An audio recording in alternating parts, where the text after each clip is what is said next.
Hello. I wanted to share a few thoughts about our outgoing Prime Minister, Kier Starmer. And yeah, he's an odd character. He sometimes comes across as quite robotic. And he did a speech in May of last year, I think it was the 12th of May, which has become known as the Island of Strangers speech. And it's quite odd because a lot of the stuff he said in that made a lot of sense. And,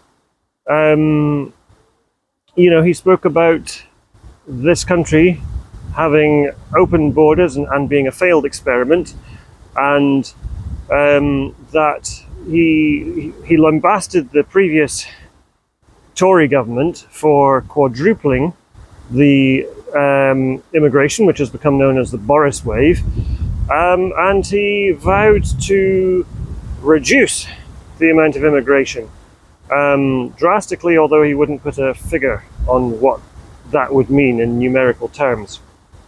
And later on, he apologized for that speech, and he made some excuses about he wasn't having a good day. But he did do this in Downing Street, in front of reporters from all the major news outlets, the BBC, ITV, Channel 4, Sky News, GB News, and he fielded questions, and that all seemed fairly normal. And I rewatched that speech, and I am wondering whether the people who pull the strings, whether that was more of the actual Starmer in that speech. I don't know whether that was written for him or whether there's a sort of collaboration of speech writers. I'm not exactly sure how that works. But yeah, it seems almost as if he overstepped the mark and then he was reined back in. Or if it was some kind of a glitch in the matrix, like the robot had been falsely programmed for a short time and then reprogrammed back to diversity is our strength, full force of the law, far right thugs and all that stuff.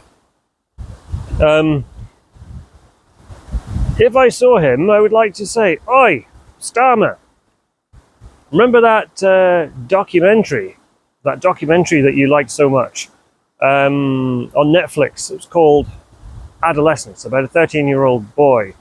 And you mentioned this documentary in the Houses of Parliament, and you also, as far as I'm aware, made it mandatory viewing for schools, this documentary.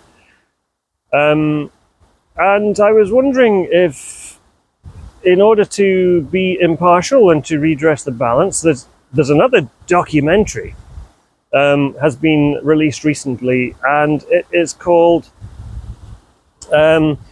Citizen Vigilante. And it deals with similar subject matter, but from a different perspective, a different point of view. So are you, in the interest of balance, Mr. Starmer, going to make that documentary mandatory viewing in schools?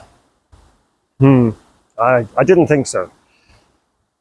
But in all seriousness, the state of the country under the current administration, it's really quite alarming, and as GST and others point out, and I think it's fairly obvious, the number of Muslims is growing rapidly.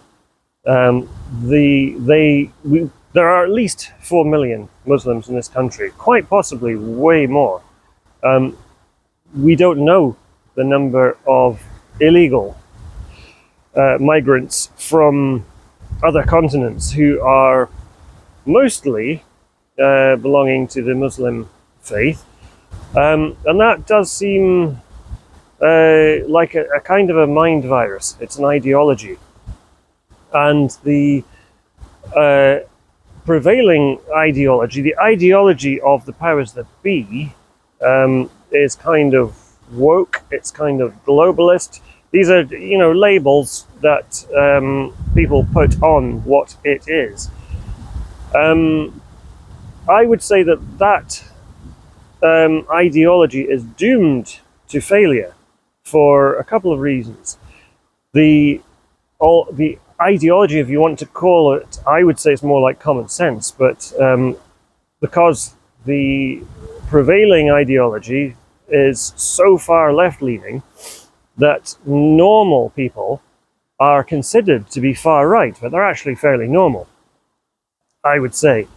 An actual far right, like Mussolini and the fascists and people who want to exterminate an entire race of people,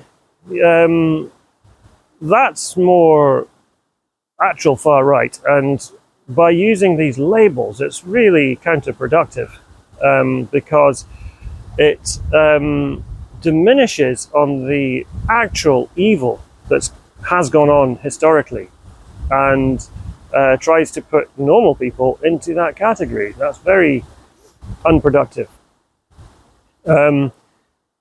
Free speech and the ability to speak the truth is really important, and political correctness is like a cancer, I think.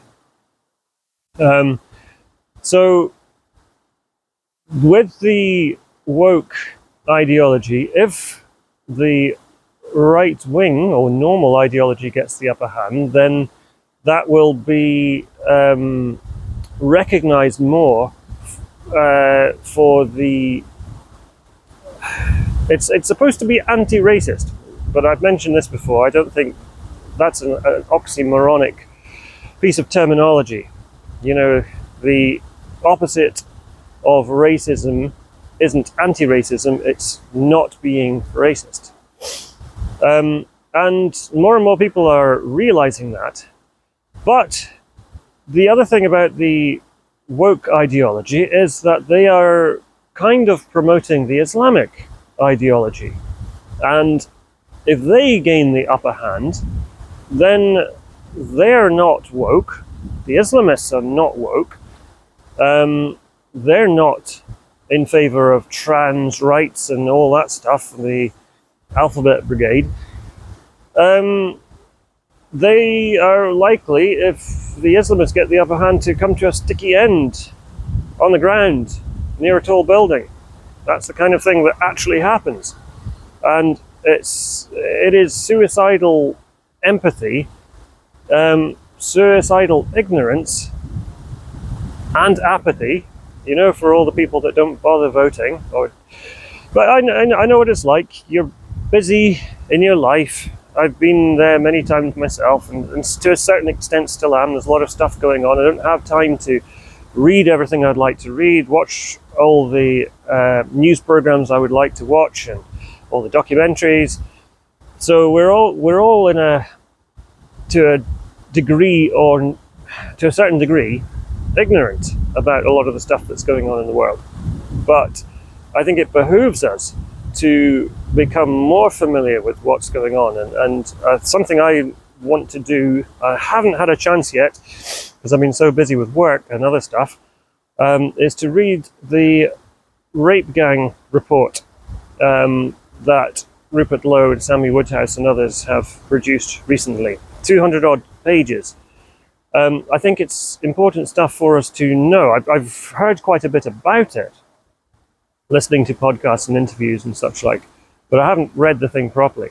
And the same with the deportation report that they made some months ago.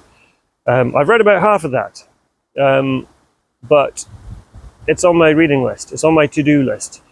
And I think those of us who are patriotic, not just in this country, but in the Western world, basically in this continent, this European continent, the native people of these countries, those of us who are patriotic and don't want to see our culture extinguished, and have our women and children put put in harm's way, which is what's happening with this uncontrolled immigration from other continents.